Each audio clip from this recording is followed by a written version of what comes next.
In 1879, the famous American author Mark Twain went on a visit to Germany. When he came to Germany, one of the cities he visited was Munich. And in Munich, he went for a special visit, what was known in German as a Leichenhaus. A Leiche refers to a corpse. Leichenhaus means a corpse house. What's a corpse house? And he wrote about this account. He described what he saw. It's a big, prominent building that had many corpses lying in a row, older people, younger people, and they were just waiting there. So each bed surrounded by flowers, and they were waiting there. Each person who had passed away had around their finger a string that if they were to remove the string, it would ring a bell. And there was an attendant who was on staff who was hired there to respond if anyone rings the bell. Why was this happening? Why was there such a thing as a corpse house? Well, it wasn't only in Munich that this was happening. You had all over Central Europe at the time, in Germany and other surrounding countries, they had these types of institutions. That's because starting in the late 1700s, about 100 years earlier, there was a big fear that gripped most of Western society, and that was a fear that perhaps we're burying people too early when they're not yet dead. And there were two sides to this fear. One was popular, and the other was academic.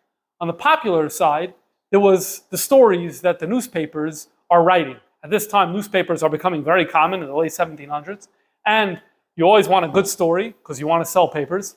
And so a story about a woman in New Zealand who reported, or a man in northern England who reported that he saw details, graphic stories about someone walking by a cemetery and heard cries in the middle of the night. They dug open a grave and they found this or that. These types of stories became very common. People who were said to have been buried when they were alive. That was on the popular side, the newspapers. On the academic side, you had the scientists, the doctors, who said, although for many centuries we've been diagnosing death in a particular way, cessation of pulse and of respiration, but we don't know if this is true. We don't know if this is accurate. We are afraid that it is possible that we misdiagnose someone for dead when really they have just fainted. And so therefore we ourselves were not sure. And these two things, the popular movement, the popular stories, and the academic movement led to changes in this regard. And one of those changes was that in Germany it became very normal at the time to keep a body above ground for multiple days until decomposition started to set in. When the body starts decomposing, then obviously this person has died, and then they would go and proceed to do their burial. And that's why Twain went to see and saw this corpse house, this Leichenhaus. This was one of many that was there because of this reality that was going on at the time. But this wasn't the only thing. You know, many of these countries have documentation of their trademark. So if someone applied for a trademark in the 1800s, we could go and we could see exactly what he was trying to trademark. During this period in the 1800s, in Western Europe, as well as the United States of America, there are many trademarks that revolve around this specific fear. What do I mean by that? There are coffins that have been trademarked that had escape hatches, or coffins that had bells outside of them, or things like that. Much of this, if you're interested in reading about this topic, I read this book about 10 years ago by an author named Jan Bondenson. It's called Buried Alive. And he documents this whole story of both in terms of the newspapers and the science and the doctors and the things that they wanted to say. And this background is necessary to understand the halachic issues that surfaced during the late 1700s that we're going to discuss in today's shiur. So we're going to begin with the Yavitz. The Yavitz is Yaakov ben Tzvi. He passed away in 1776. Easy year to remember. It's the year that America declared independence. Okay, the Yavitz lived in Altena, which is today is outside a province of an area within Hamburg. And during his lifetime, the Yavitz published many svarim. One of the svarim he published during his lifetime was called She'ilas Yavitz, which is his tshuvas. However, he only published 2 volumes of these tshuvas. In an edition that was printed just a few years ago, in 2017, there was a new edition of She'ilas Yavitz that came out that had a third volume. What was this third volume? This third volume consisted of new letters and shuvas that they found from the Yavits that weren't included in the She'elas Yavits. They collected it from various and sundry places where they found these different letters, and they put it in this third volume. So we're going to read now comes from this third volume. Where did they find these letters? We'll get to that later. We'll talk about it later. So let's read a little. She'elas Yavits, it's Chelek Gimel, Siman Mem Dalid, and it says as follows. Baruch Hashem, Altana, Chaf Hei Sivan Tov Kuf Lamed Beis. That is the year 1772. The Yavitz writes, Tshuva liyedidenu, our friend, ha'aluf. Then it says hakuf, which I assume means either, hakatzin, probably means hakatzin, which was a common term that was used in those days for a chashva person. Hatayrani, Talmud Chacham, hamaskil, an understanding person. V'yedei Elokim, kvoid harav, Moshe.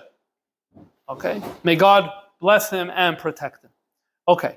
Who is this Moshe? We're going to get there soon. So there's this letter to this Reb Moshe. And the Yavitz writes as well. You know, B'inyan hanoidalo, you know, shenizdakakti la'asher sha'aluni b'nei bris shebe'ir Shverin shebe Mecklenburg. You know that I've had to deal with a question that the Jewish community in Schwerin, which is in the area of Mecklenburg in Germany, I had to deal with this issue over there. Schwerin is a city that's about 70 miles east of Hamburg.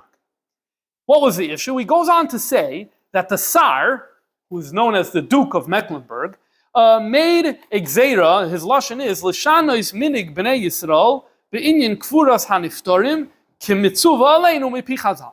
The Duke of Mecklenburg in 1772 said that Jews have to change how they do burial, going against the teachings of Chazal. And I had to get involved in this area. I had to get involved in this. What happened? Well, the historical context that I gave you before, in 1772, the Duke of Mecklenburg said, no one could bury. We can't bury people just because the doctor diagnosed someone or people diagnosed them as they had died. No. Everyone has to keep the bodies above ground for 3 days. Now, lechatchila, this was not, the Jews were not included in this, and the Jews were free to continue doing what they wanted. But around Nisan time, in 1772, he included Jews as well. He said Jews have to do this as well. Some sources say that there was a convert who converted to Christianity who went to him and said that it isn't true, even according to Judaism, you don't have to bury right away, you could wait for 3 days, it's only a chumrah al pi Kabbalah. And when he heard that, he said that he's passing this gzeira, and this is what he did. So what did the community do? The community turned to the Yavitz for help. So before we see the Hemshech story of what happened, the Yavitz getting involved in the story and who this other Moshe is who's getting involved in the story as well, let's understand the nature of the problem over here. Why is this against Chazal? What is the nature of the issue? So the Mishnah in Sanhedrin says as follows. There's this concept in halacha that we learn about in this week's parsha, in Parshas Kiseitze, that when someone is executed by the Beis Din, they're hung. There's hanging. However, the hanging does not apply. The Chachamim say the hanging does not apply to anyone executed by a Beis Din. Only two types of people: the Magadev, the person who blasphemes the Eibishter, and Oved Avodah Zarah, they're hung. And this hanging is only for a few minutes. You put them up, mamish, for a minute. It isn't that they sit there for hours and days. And if the person remained hanging overnight, then then we have violated a loisase. Shenamar, because it says in this week's parsha, loisalin ivlasay ala eitz, don't leave the corpse on the gallows. Ki cover tikberenu, you must bury it. Okay. Then the Mishnah continues and says, V'loizul bulvad, and not only this person executed by the Beis Din has this din, elakol hamelines meisoy over beloisase. Any person who leaves a corpse unburied overnight has violated a loisase. And the pasuk is only talking about someone executed by Beis Din. But I think what's happening here is a kal v'chomer. Ma'adach, someone executed by Beis Din, still we see that there's immediate burial. You're not allowed to leave it overnight, even though that person was once a Rasha. How much more so for the average? That's the way the Kabbalah, of the way Chazal understand this, and therefore Loisala Nivlasai applies to everyone. Derech Agav, a parenthesis, there's an interesting letter from the Rebbe Rashab, printed in his Igris Kodesh, from the year 1907, Tafrei Samach Zayin. If you look at the letter, you'll see it's addressed El Nichbedei HaChevra Kadisha. It's addressed to the Chevra Kadisha. It's a very short letter. What does this letter say? It talks about this Isser that we just learned about. The letter says, L'davoin libi, shamati ayoim, I've been distressed by hearing today, Asher halanisem es hameis Rachman al-Islam, that you guys, the Chevra Kadisha and Lubavitch, allowed a dead person to remain overnight without burial. Now this is a Sunday. As it becomes clear from the letter, the person had passed away before Shabbos. And really the person should have been buried on Friday. And now it's already Sunday morning and the person isn't buried yet. And the Rebbe Rashab goes on to say, although it is true that the Isser Loy Salin goes on the family. In other words, when someone's executed by Bezdin, so the chiyuv's on the Bezdin, that the Bezdin should bury right away. But when it's a regular Yid, who is the chiyuv to make sure the person is buried right away? The chiyuv is on the family. Says the Rebbe Rashab, that's only true when the family does burials. But now we live in a time when families don't do burials and they appoint the Chevra Kadisha to do it. So now the chiyuv of Loy Salin, just like it used to be on the family, now it's on the Chevra Kadisha, he says. And then he goes on to say in the next paragraph, I'm very distressed and worried that this happened while I am the president of the Chevra Kadisha. The Rebbe Rashab, as other Rebbeim, it was a very prestigious position in Eastern Europe to be the Gabbai of the Chevra Kadisha, which meant the president of the Chevra Kadisha. The Rebbe Rashab had this role of the Lubavitch Chevra Kadisha, and he said, this happened under my watch, this causes me a lot of pain. And he's like, Halavai, I would have known earlier, because if I knew Motzei Shabbos, I would have told you guys to bury him right after Havdalah. And so now you guys have to bury him, you have to ask Mechila. He even goes on in this letter to say that, like, if something happens in our community negative, know that it's because of this. That's a serious letter that Rebbe Rashab is saying. So you see him taking this Isser, Loy Salin, very, very seriously. Okay, so now we understand what the issue here is.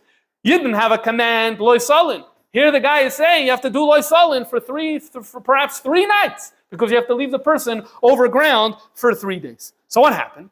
The Yavitz is writing this letter to Reb Moshe. And he's basically writing as follows, and I'll summarize. He says, the Kehila in Schwerin, they wrote to me, and they said, get involved. Get involved. You're a Rav. Write to the Duke. Explain that according to Yiddishkeit, this is a non-starter. This is going to help us out. It seems that they already had conversations with the Duke, and that was the issue. The Duke didn't trust them, that it's really contrary to Judaism. So all they needed to do is establish it that way. So they turned to the Yavitz. The Yavitz then was toward the end of his life. This is in 1772. The Yavitz passes away 4 years later, and he lived a long life, so he's already an older Jew, very established as a Gadol Hadar. They're turning to him. The Yavitz continues writing in this letter, I told them, you want me to get involved over here? I'm the wrong guy to get involved. He says, first of all, I'm not a good speaker. Second of all, I don't know how to speak German. Ashkenazis lo yadaiti. I don't know German. So therefore, I'm the wrong person to get involved. So therefore, I told them to turn to you, to the Moshe. I'm writing to the Moshe.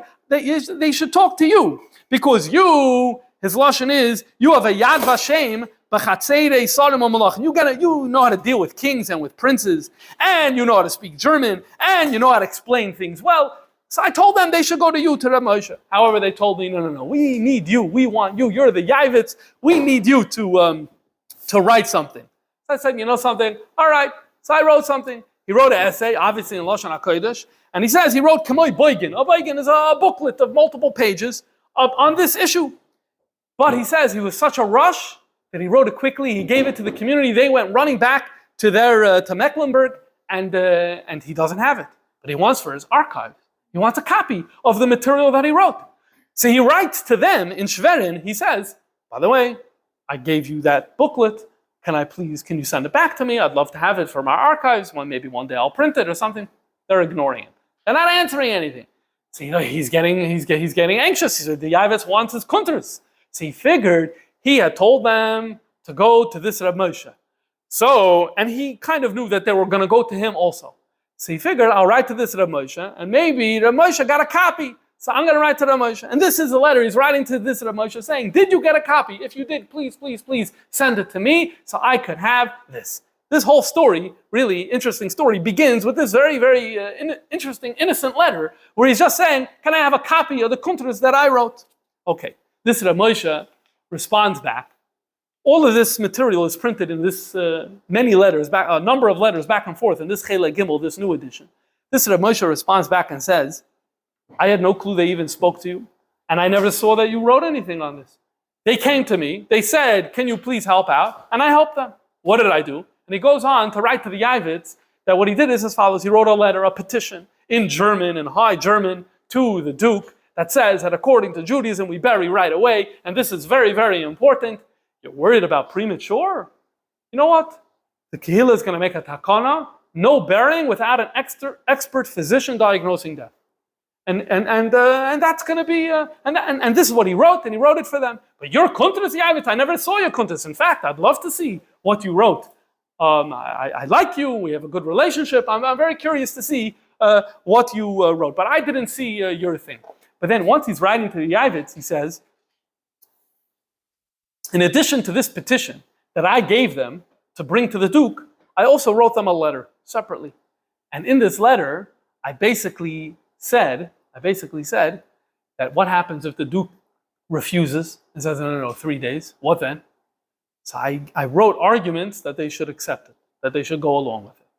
And now I'm writing to you, Yavitz, I want to know if you agree with my arguments. And so he laid out his arguments to the Yavitz. Why, if the Duke says, nope, you got to keep the body overground for 3 days, why? It's not contrary to Yiddishkeit.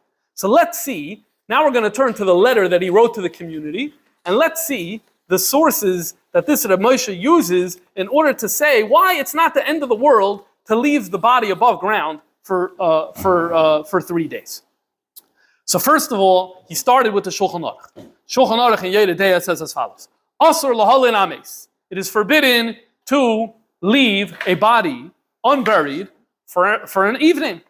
Elohim Cain, however, this law is not an absolute law. You have exceptions. What's the exceptions? Exception is something we all experience today in our lives because we see that people pass away and the burials are a day or two later. Why is that okay? Because the Shulchan Aruch said it's okay. Why? Elohim Cain, helinoi lichvoidoi. So Shulchan Aruch gives a few examples. Really, this already in the Mishnah has this. If you need time to bring a coffin, you need time to bring shrouds. You need time. They used to have a minhag of having women who would sing songs at funerals. You need to bring them. You want to bring the family members to the funeral. Or to have people coming from other towns and villages. So then you're allowed to delay. So comes along Reb Moshe and says, let's you put on our thinking caps for a second. If Torah says that for a shroud and for an orden, or to have an extra few people at the levaya, you're allowed to delay the burial, so how much more so for pikuach nefesh? How much more so that maybe the guy's alive? So certainly we should be allowed to delay burial in order to, because this is definitely kvoidoi. Kvoidoi is we're going to keep you above ground because we don't know. And he quoted the famous teaching, okay. This is the first source that he brought in this in this regard. Now, here he has to deal with a problem, however. What's the problem? The problem is, if he's right, then why is there no mention of this in Judaic sources, going back to the beginning? They say you could delay for a Oren. They say you could delay for Tachrichin. They say you could delay for Mekoinenois. Why didn't they say you could delay to determine if the guy's alive or not? So he realizes that he has this problem. So what does he answer? He quotes a fascinating teaching from Maseches Smachos. Maseches Smachos is one of these Masechtas that are printed in our Gemaras after in the end of Nezikin. You have a whole bunch of these small Masechtas Ktanos, they're called. It's not entirely clear when they were written, but I can tell you this. The Rishonim talk about them and quote them as if they're teachings from the Tanoim. L'mashal, the Ramban quotes from Maseches Smachos all the time. And he always says Tanya and Tanu Rabbanon. He's using those types of Lashonis. It's treated as the level of Brisa, basically. That's the way it's treated. Smachos is a euphemism. It's talking about Avelos, Avel. It's talking about Avel. And so as a euphemism, it's called Maseches Smachos. And you have over there a very interesting teaching. It says as follows. Yoitzin lebeis hakvaris, upoiktem ala meisim ad gimel yom. After a person passes away, we go to the cemetery and we visit the dead for 3 days. You don't have to worry that this is a practice from the Amorim. We know there's certain practices from that's connected with Avodah Zarah, that a Yid's not allowed to do. Chazal often call this Darchei HaMoedi. Don't worry. And a lot of it had to do with talking to the dead and raising the dead and communicating with the dead, a whole bunch of issues. Don't worry, you're allowed to go to the Beis HaKadosh for 3 days, and you don't have to worry about anything Darchei HaMoedi. Then, Meseches Machas has a fascinating story. Maisa once happened, Shepaktu Echad, they went to visit someone, V'chaya, and he lived, Esrin v'chamisha shanim, for 25 years, V'achar kach meis, and then he died. In other words, what are they saying? It's saying that once, during this visitation, they found a guy alive. They thought he was dead. They had buried him, and they found him alive, and he lived for 25 years. And then it adds, V'achar kach meis, and then he died. That's a very interesting Haisafa. I'm not entirely sure why it needed to add that. Acher, then there was another Maisa, V'hoilid heibanim, and the person had 5 children, V'achar kach meis, and then died. Okay, some Girsis have this as one story, not 2 stories, that it was one person, he lived for 25 years, he had 5 children, and he died. The Tur, when he quotes this, has it as one story. But the bottom line is, what do you see from here? You see from here that they went, and they were able to get the guy out. So now we have to understand when someone's buried 7 feet under the ground, or however many feet it is under the ground, this is not really shaykh. So there's a Prisha.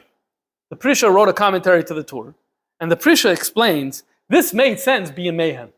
In the days of the Tanoim. Why? In the days of the Tanoim, they didn't do Kfura and Karka the way we do it today. They did Kfura in Kuchin. There's a number of Mishnayos that talk about this. Kuchin, basically, these would be hollowed out caves, or underground chambers, basically, and you would kind of walk into a room, and then there'd be like shelves on the right and shelves on the left, and they would put the coffins there. And when a person is buried in that situation, a person could walk right up to the coffin. And so this made sense, in that matzav, this could happen, that a person could be alive, and they go and they visit, and this is what Maseches Machas is saying, that's why they visited. Why did they visit for those 3 days? Is in case this type of thing happens.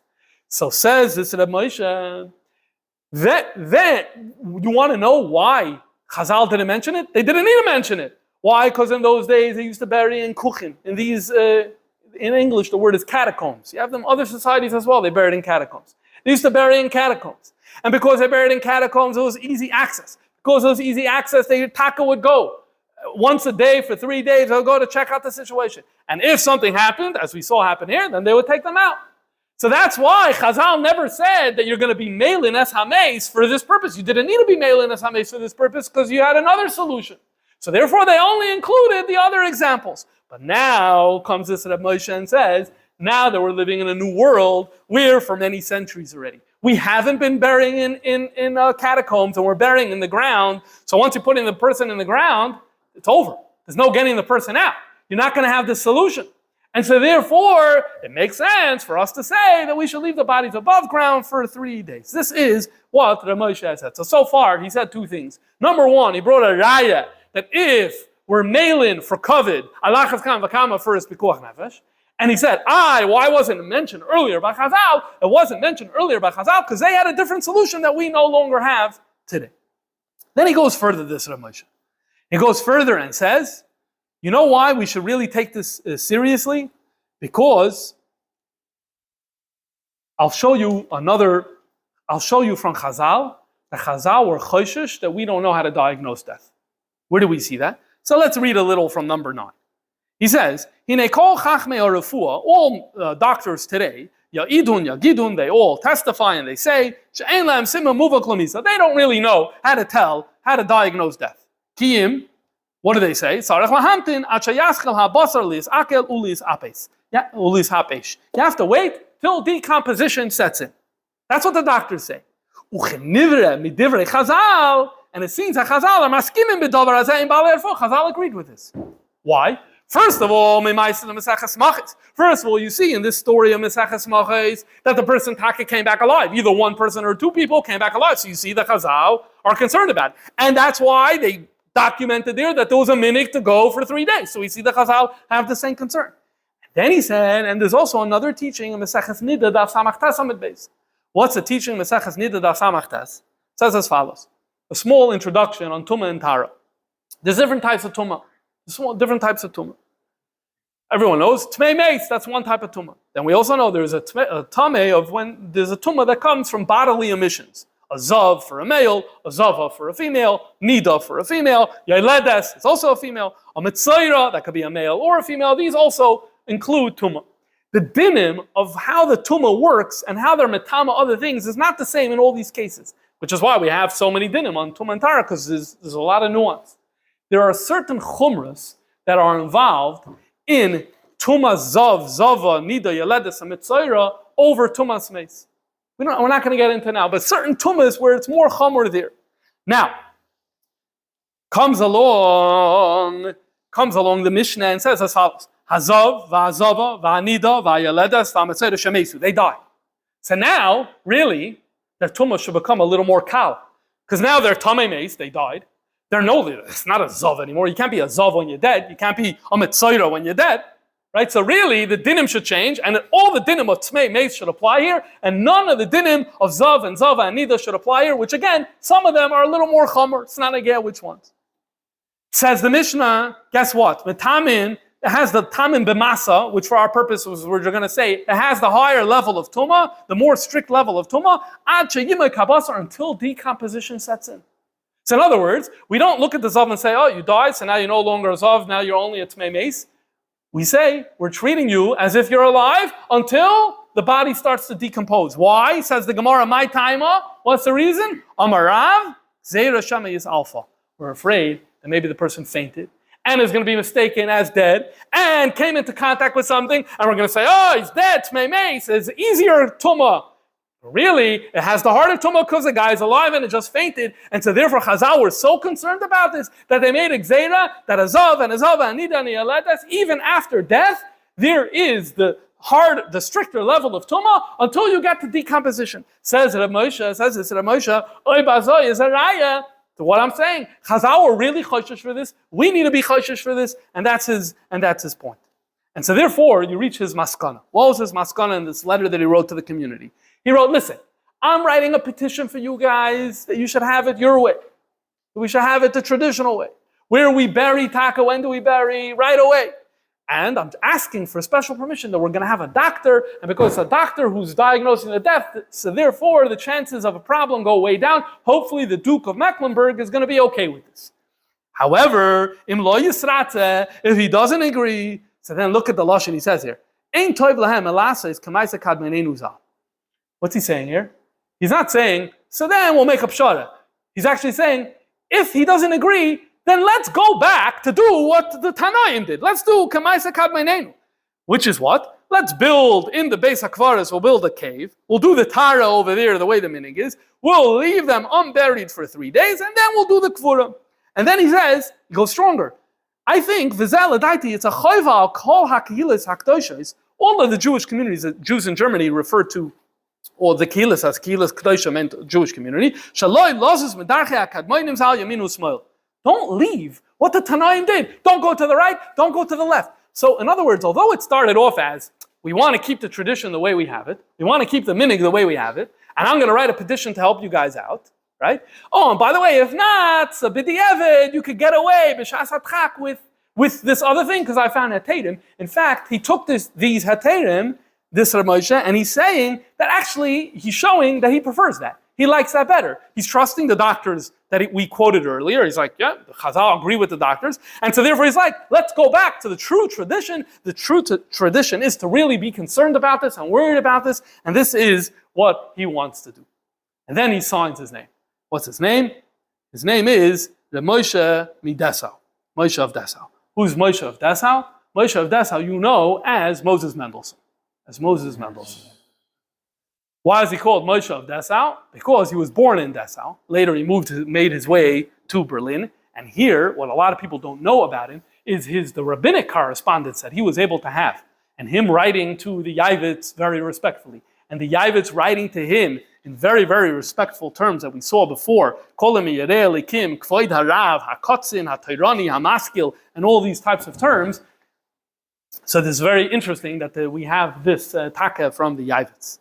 You could do a whole class just on how Gdolei Yisrael how were they Messiachis to Moses Mendelssohn.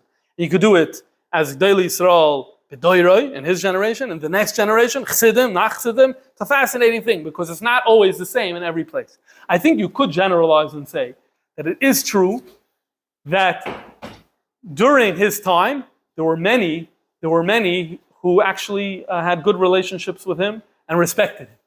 And later on, this kind of thing changed. There's actually an interesting expression of this in a Sefer Chassidus, in a Bichul Chassidus.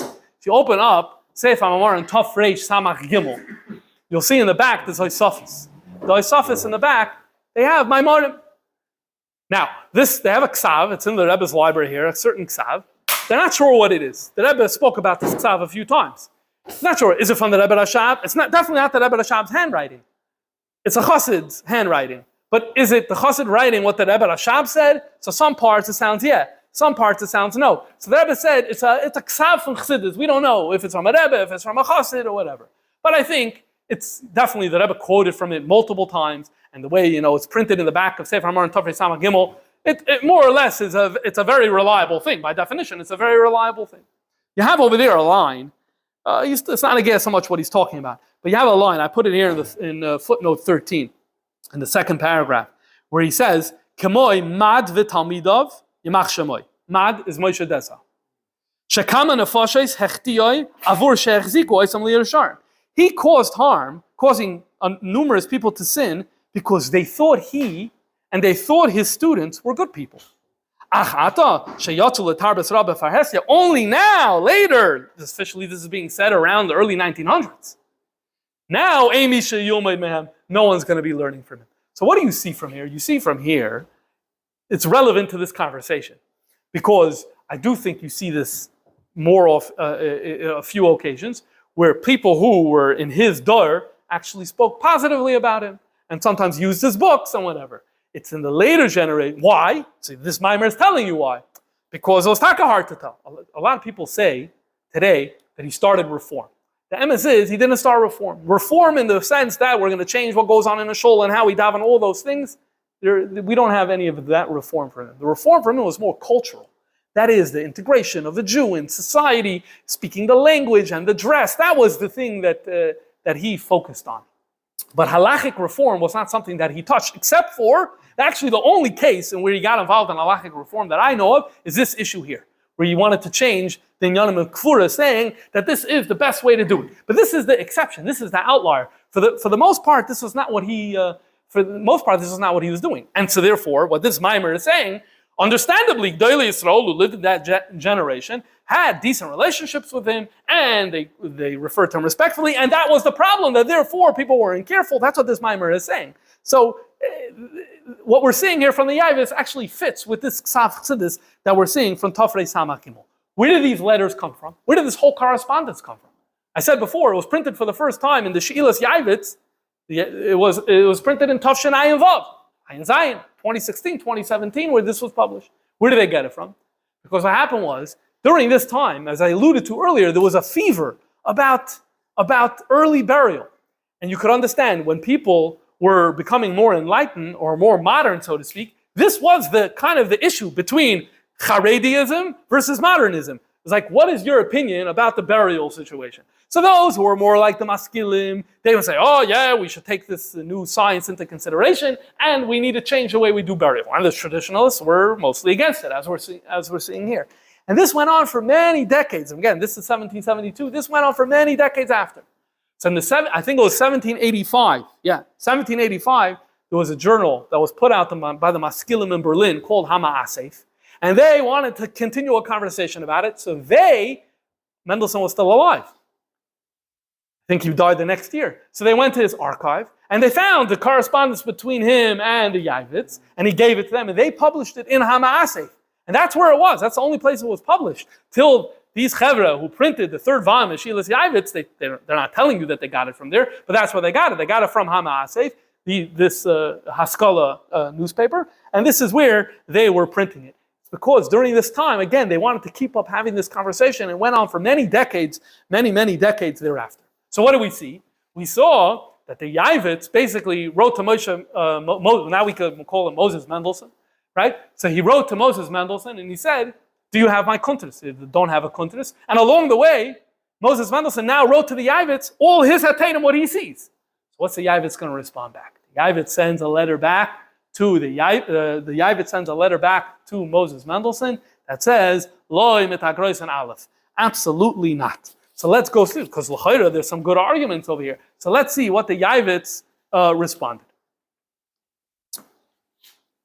So again, you'll see the honorifics. Baruch Hashem, Beis Tammuz Tov Kuf Lamed Beis, Altana, Shalom Rav. This is L'oyev Nafshi, Lamed Aleph Nun. I think it's L'oyev Nafshi, Hakatzin, Hatayrani, Hamaskil, Kvoid Harav, Moshe. What does he say?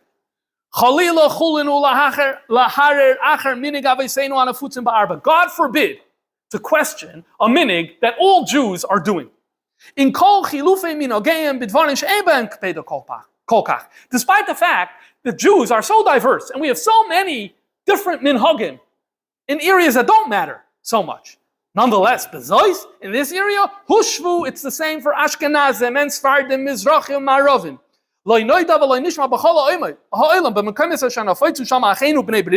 We have never heard of any Jewish community that has a different custom regarding Kfuris Meiseyim.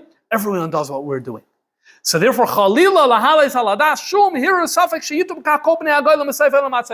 it is incorrect to say that all of world Jewry, universally and together, is making such a fatal error like this. And he quotes a Gemara, without getting into the context of this Gemara, the thrust of what the Gemara is saying over here is when Jews are doing something, if the masses of Jews are doing something, you can rely on it, it's right, there's a certain, almost like a Ruach HaKodesh that's behind it. What's the Yavitz's argument? It's a very interesting argument. His argument is, if you want to come and you want to nitpick a certain minig, we can have that conversation. You want to tell me that all of Yidden, and for many, many centuries, all around the world are doing something so terribly wrong as to bury prematurely, which means that they're essentially killing some individuals, can't be. It's theologically unacceptable that such a thing could happen. It's an interesting principle. It's not the type of principle you encounter a lot. But that's what he's saying. In and of itself, the fact that all of Am Yisrael does this, that is point number one. Point number two that he makes is as follows. He says, I have a little bit of a problem with your raya about kavod hametz. Why? What did Moses Mendelssohn say? Moses Mendelssohn said like this, a kal v'chomer. Ma'adach, we push off burial to bring you mekainenois, to bring you the family for the funeral. Alachas kam v'kama, we should push off burial, that maybe the deceased is still alive. Says the Yavitz, you have a little bit of there's a big difference between the two. What's the difference? If I come and say, the din is, you need to bury right away. Oh, here is a case when we don't have tachrichin. Okay, so I'm delay. So then that's an exception to the rule. The rule stands, you're making an exception to the rule. If you come and say, halanas hametz is a isser, we can delay the burial because the family isn't here. No problem. The rule is a rule. You made an exception to the rule. However, what are you doing, Moses Mendelssohn? What you're doing is, you're saying, the rule is not a rule. You always have to do halanas hametz. So now you just took a Mishnah and you threw it in the garbage. The Mishnah says you can't be meilin as hametz. There are a few exceptions. You're saying that all those exceptions lead you to say, alachas kama kama, that maybe the guy's still alive, therefore we're going to bury no one on time. So you now took a Mishnah, you're mavatal, an entire Mishnah. And his lashon is that farkert. According to you, chayva hi lahalin hametz kamid kamalinis. The Mishnah should have said something else. Not only there's never an isser, there's always a chiyuv to be meilin as hametz. So he says, Chalilacha ahuvi kibni. He says, my dear, he must have been a Talmud. You must have made a mistake without realizing. What's interesting is that Mendelssohn wrote a letter back to the Yavitz defending himself. That letter was not published. Hama'asef didn't publish that letter. I don't know why. Did Hama'asef people feel that maybe that letter didn't show so good on Mendelssohn, or maybe they lost it? I don't know. So that letter, but then the Yavitz responded to Mendelssohn's response. And from the Yavitz's response, you can kind of guess a little what's going on over there. And the Yavitz is writing to him, why did you get offended about what I wrote? I gave you a ladder to climb down on. I told you that, you made a shkia. I didn't say that you had malintent or anything. I said you made it, and that you did it quickly. In other words, if we don't focus and we don't study something comprehensively, we make a mistake. So I wrote that. So why are you getting upset at me? So it's an interesting dynamic that was going on over there. Okay, so far, the Yavitz has 2 points. Number one, if Jews are universally doing this, it must be right. Number two, you cannot bring me your Kal V'chomer from Tachrichin and people to come to the funeral because those are exceptions to the rule, whereas you want to abolish the entire rule. Okay. Yeah, the Yavitz's response to Mendelssohn's response is printed in the Hama'asef. Yeah. Hama'asef was targeting the Haskalah people in Germany. I'm sorry, I don't know enough about the nature of the paper. Okay, so now we come to the next thing. Now, Yavitz's next point is going to be, you should know that we cannot follow these doctors. Why? Because the doctors are contradicting Torah. Read it. His lashon is, the Yavitz says, you're quoting science, we cannot pay them any attention. When it comes to matters that are clearly paskined in Torah, we don't look to the scientists. If you do, then now you're taking out the very foundations of Yiddishkeit when you start taking a din, erasing a din in Torah because of the doctors. Do not look at these non-Jewish physicians. What does the Yavitz mean over here? You're going against the din in Torah. What does he mean? What he means here is as follows. He quotes these teachings. He's going to argue that if you look in the Gemara, you see in the Gemara clearly a definition of death. An undisputed definition of death in the Gemara. So let's see. The Mishnah in Yuma says as follows in Perek Ches. Misha nafla olav mapilas. If someone had a building fall on them, a structure fell on them. Safek Gusham, Safek Enesham, we don't know. Is he there? Maybe he made it out. Safek Chai, Safek Meis, maybe already passed away. Mafakin olav es hagal. Nonetheless, at Shabbos, even though it's a Safek, we go digging through the debris in order to find this person. In other words, Pikuach Nefesh, we violate Shabbos not only when we're sure we're saving a life, even if we're not sure we're saving a life, we're Mechalal Shabbos. If you find him alive, then you continue schlepping him out. You find a yid alive, take him out of the debris. In Mace, what happens if you find him and he's dead?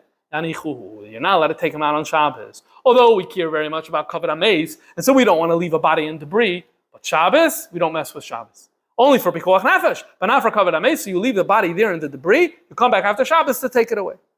So in other words, according to halacha, it's important to know if the person's alive or dead, because there's a huge difference in din. If he's alive, you're taking him out. If he's dead, you're leaving him there. So the Gemara, the Brisa, discusses this. The Gemara in Yuma, Daf Tadik Hey, Amid Aleph, gets into the discussion of how do you know if this person is alive or not? Tanu Rabbanan, Ad Heichanu Boit. You're checking on the body to see if this person is alive. Where do you check? Ad Choitmai.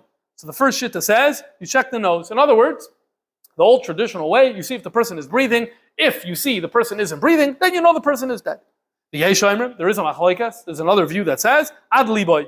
You check for circulation, you check if there's a heartbeat. In other words, you're checking for the pulse. Okay. Comes Rav Papa and says as follows. Amar Rav Papa, Machalikas Mamata Lamayla.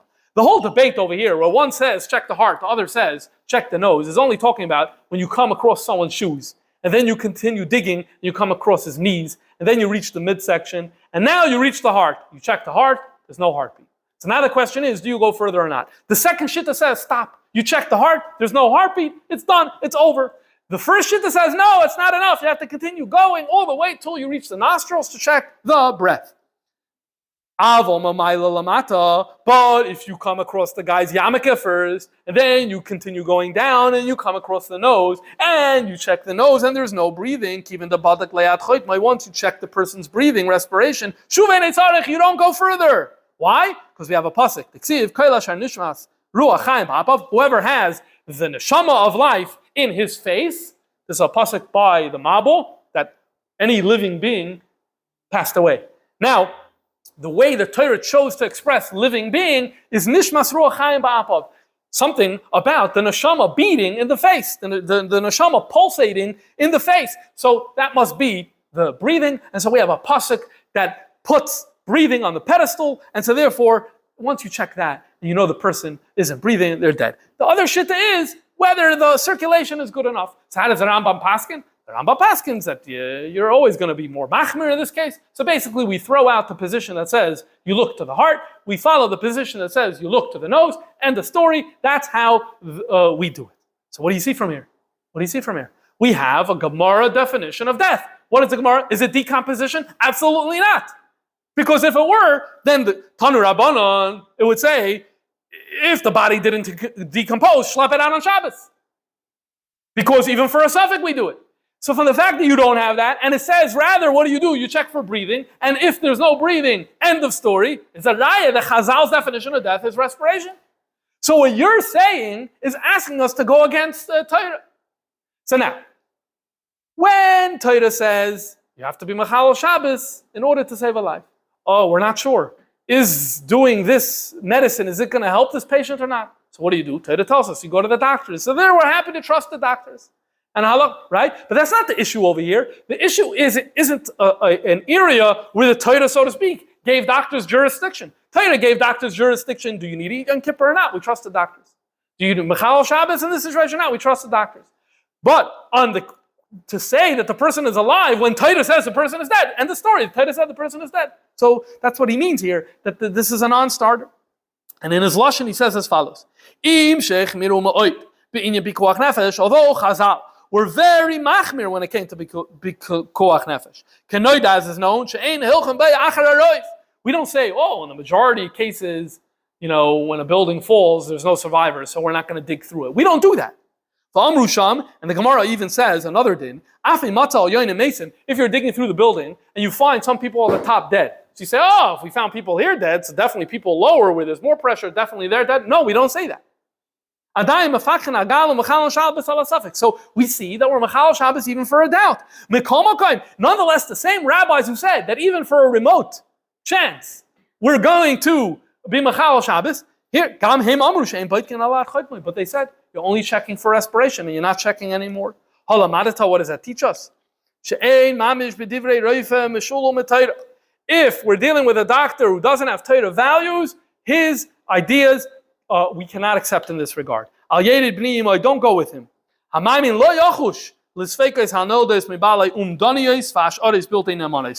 going to believe these guesswork and these estimations that are being said by doctors. In other words, what's the Yavit saying here? He's confident that Torah is true. He's also confident that what the doctors are saying, he doesn't believe that it's accurate. He doesn't think that what they're saying is true. All those stories that are being printed in the newspaper about people being buried alive, he doesn't really believe them as being reliable.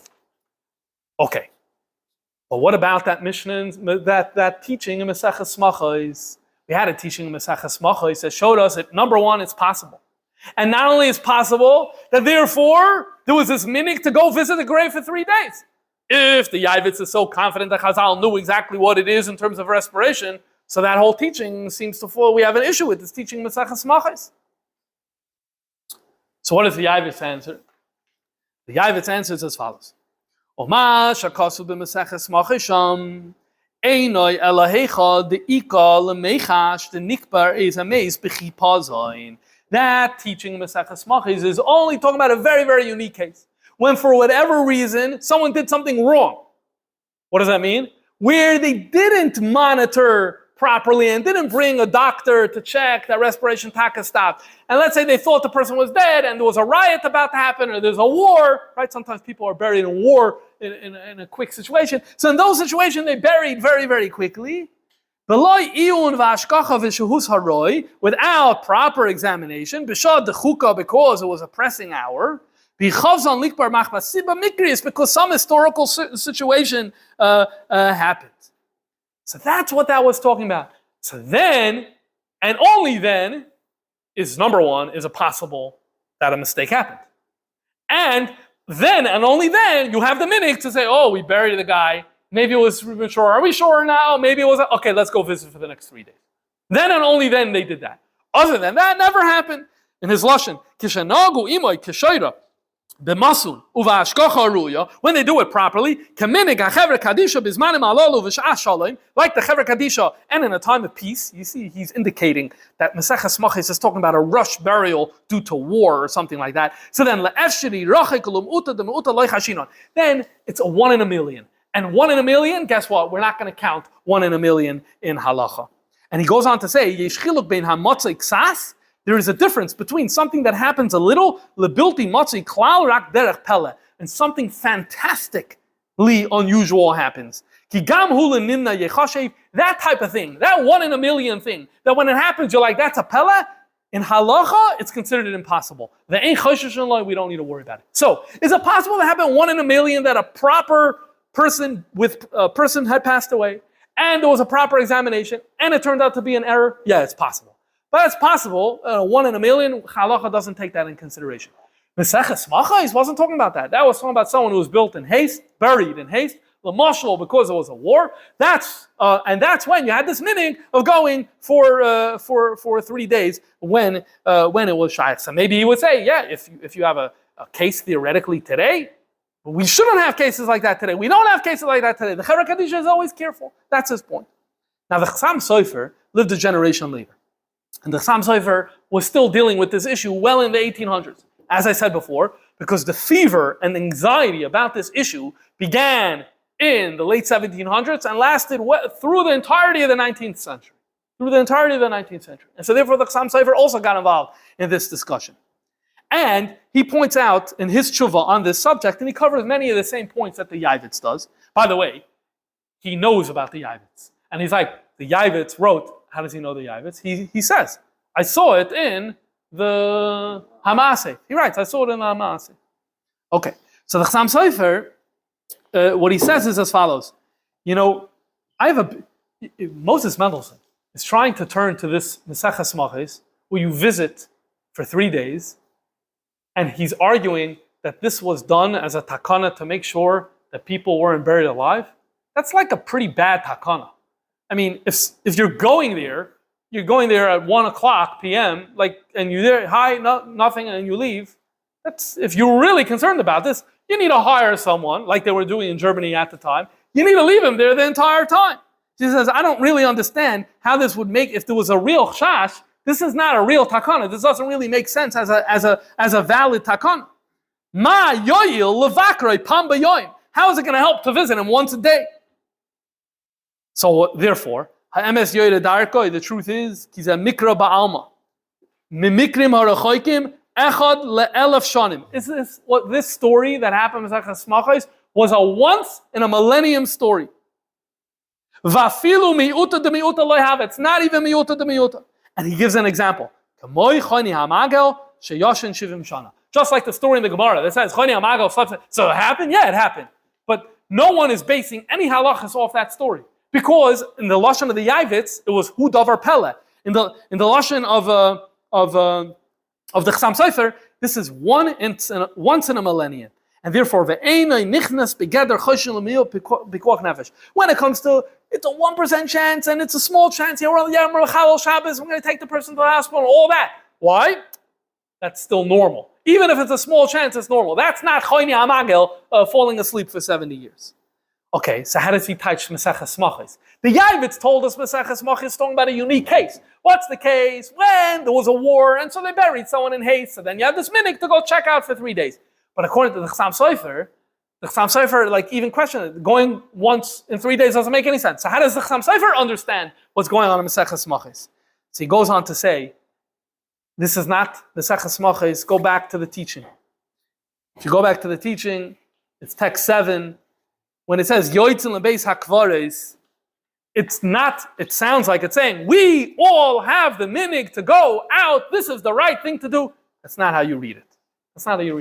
Rather, you have like this. There are many things you're not allowed to do because it's Darkei Amoiri.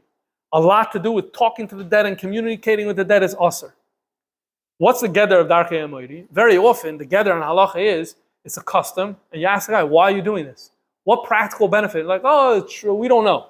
Then you have to be very, very worried about that, because then it probably has to do with demons and with Avodah Zarah and with things that we don't. So therefore, that's a choikla Avodah Zarah, you're not allowed to do it. Says the Chassam Sofer, the Meseches Machos tells you, if you're a nudnik and you want to go to the Beis HaKvaris because you think that there's a chance that the guy is still alive, and you're worried maybe it's Darkei Amoiri, it's not Darkei Amoiri. Why? Because there is something practical. What's practical? What's practical is that once in 1,000 years, the person's going to be alive. So because once in 1,000 years a person is going to be alive, that's enough to make it ois darchei hamoiri. So now it's mutter. Should you do it? Of course not. It makes no sense. But if you're a nudnik and you really want to do it, so then Maseches Machas is telling you that you're allowed to do it. It's not darchei hamoiri. Why? Because that once in a millennium story is enough to make it ois, because you have enough of a reason to do it. And his lashon is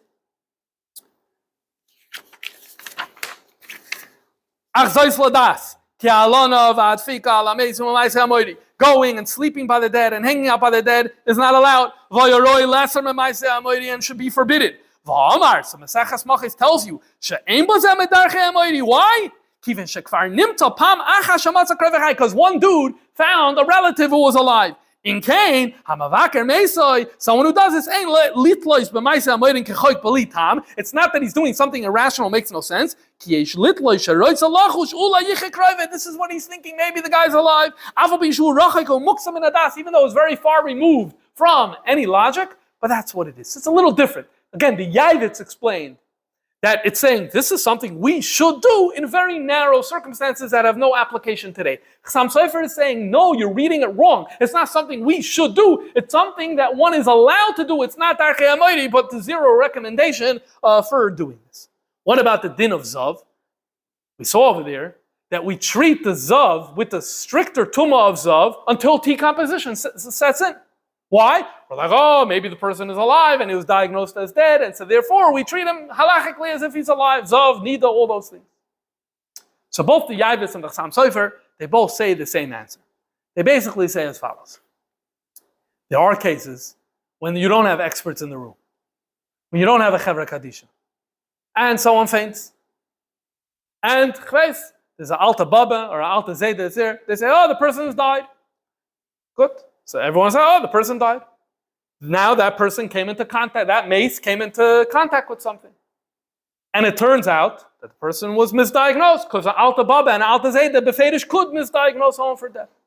So in those cases, you have a problem.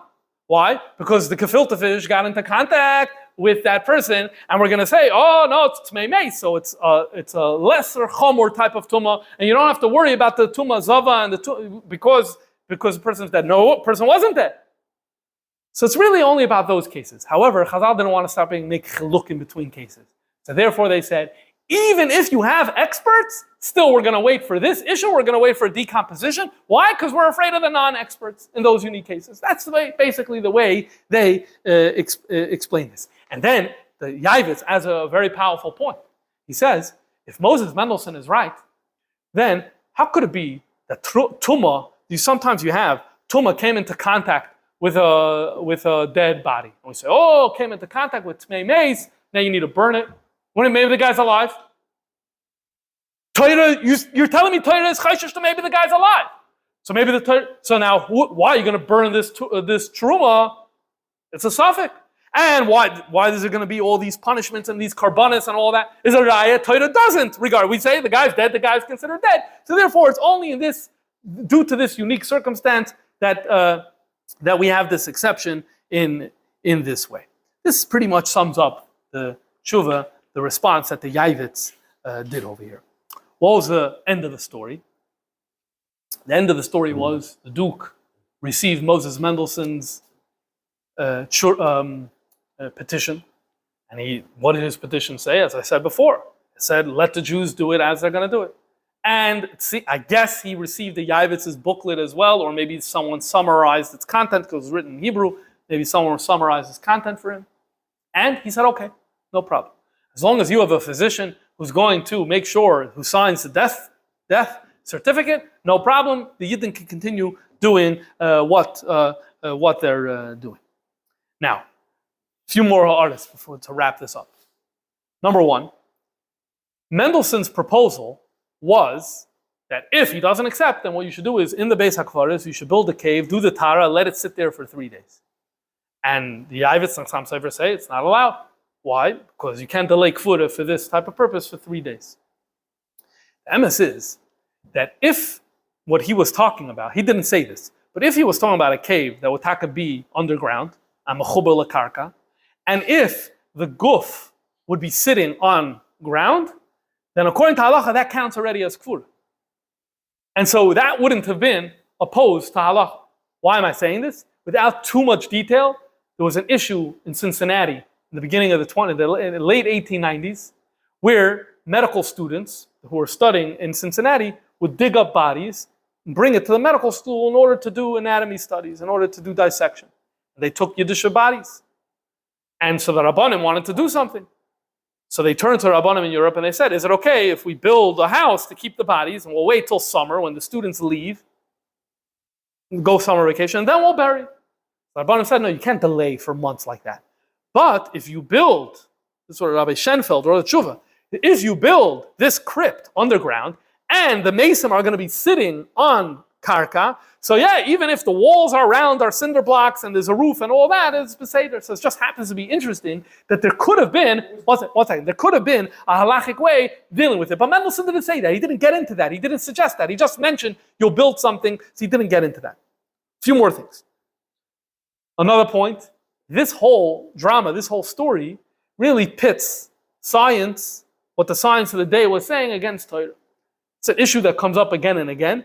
So when we want to think about this issue, this is definitely a good case study to revisit, to go back and to see the different positions on this matter.